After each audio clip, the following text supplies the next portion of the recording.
Today I wanted to come and ask you guys what your thoughts are on professional photography. I am a photographer at heart. There's no diggity, no doubt about that. I have a camera here. I have this camera here. I usually have my other camera. I have 3 cameras at the house. I love photography. I looked on my computer the other day and I have over 15,000 photos. And I have a Seagate drive, which is like an external hard drive. It plugs into your whatever computer you're using at the time. And that has even, I mean, I don't know how we got so many pictures. How I got so many pictures. Well, I say we because Jenica and I. Freaking fan is blowing my hair in my face.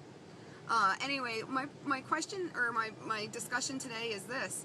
Back in the day when I was like a little girl, alright, we had like cameras that printed out pictures, Polaroids, dirty mind, or you could go to something called a photo mat, and it was usually a blue building with a yellow roof, and inside a deserted parking lot, and at least around Western Mass and Greenfield, Massachusetts it was, and you drop off your rolls of film and you pick them up like the next day or a couple days later. And it was like Christmas, you know, you get out of school, Mom, can we go to Photomat? We got photos. We get those photos, we'd sit there in the car looking at them, right? And then they get tucked away and put in a fucking shoebox and probably never seen again. Then, as time progressed, we turned into having digital stuff, okay? Like this stuff, all right? And so then you take the pictures and you have to wait till you go home to see them, which is great because it's like instant development. Cuts the cost down, doesn't matter if you take bad pictures, allows you to experiment more.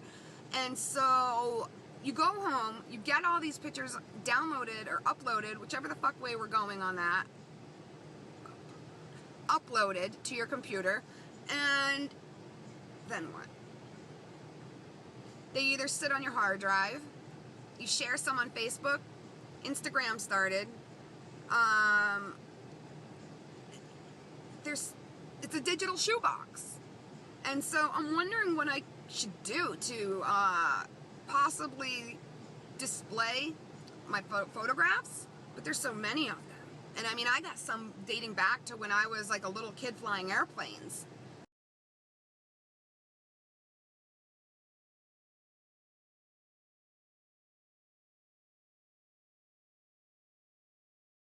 And so,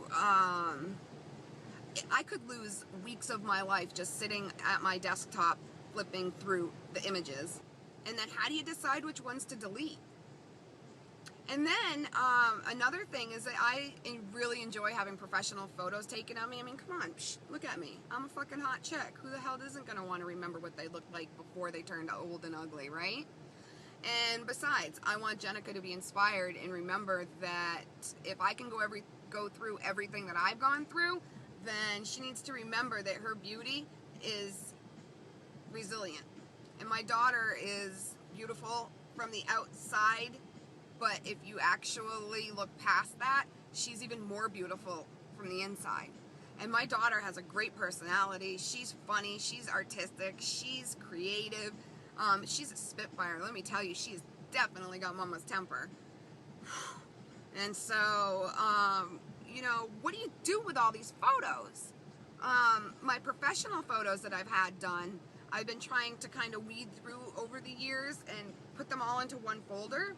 And I've been working with a photographer here locally. I started right before my 4-year anniversary with Keith, because I wanted to get some boudoir photos done for Keith for our 4-year anniversary. And so I've been working with a local photographer here who we're still trying to work out what I'm looking for as a client and what he can offer me as a photographer. I'm one of those people where obviously if you look at me, I have flaws. You can see them in my videos. Some of my videos, if you're not stupid, you can tell I'm pretty sick. Other ones you can tell I'm pretty, you know, stable. Other ones you can tell I'm just faking it, and other ones I'm super happy and I'm on my game, I'm on point. And so the local photographer and I really have been trying to work out the middle ground of not really editing my pictures and allowing my flaws to almost be my beauty. I don't want to forget how beautiful I was. And let me tell you, I was so much younger looking 4 years ago. I was like, I had less scars, I had less stretch marks, less surgical wounds, less aging marks. Underneath my eyes weren't so dark all the time. It just several things I don't want to point out because you'll never forget, and then you'll start being like, oh, right.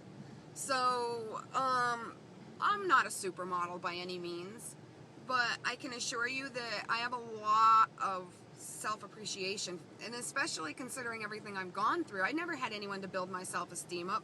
I never had anybody to tell me how great I was or how beautiful I was. I never had any parents to really root me on and tell me, you know, you go. I never had encouragement, support, compassion that wasn't part of what I have been offered in this life.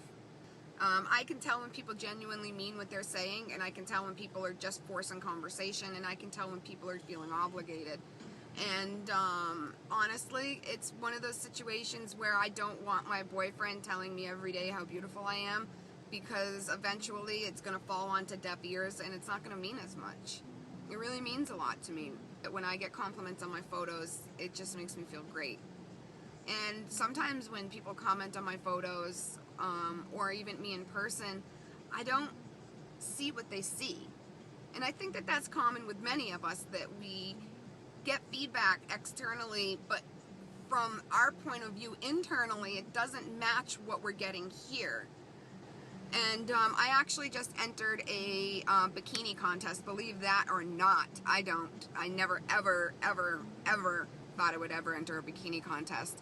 But 99.3 FM, LAZER 99.3, is running a Girls of Summer contest. It's a bikini contest for $1,000, and so I submitted a photo yesterday of me on the fishing boat on the Bayliner in my bikini, just chilling. And I don't think I'm going to get any votes. I'll kind of be surprised if I do. But that's just another one of those things that you get to do with your photos. So what do I do with all my photos? What do I do with my 30,000 photos? Who wants to see all these photos besides me?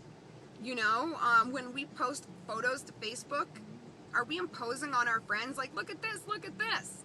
To me, it's not imposing, because when my friends post pictures or even videos on their Facebook or their YouTube, I get excited. I'm like, oh, what's going on in their life that they felt they wanted to share with me? I really want to return and reciprocate that appreciation that I receive, and I want to give that to other people.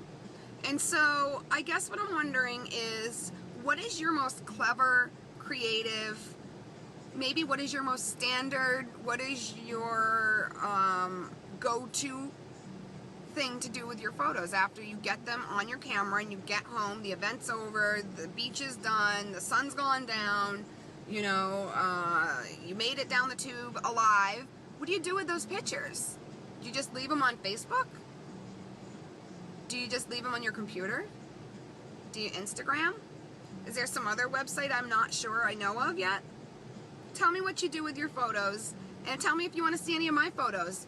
Probably not, because I think out of those 30,000 photos, 15,000 of them are probably all of me. And I also love how I have several different looks, and depending on how I feel, or depending on what's going on in my life, I can also appreciate my diversity.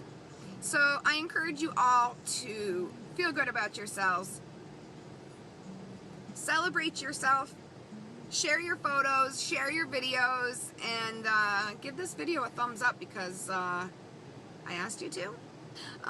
But anyway, yeah, so photos. To do or not to do? What do we do? Bye, y'all.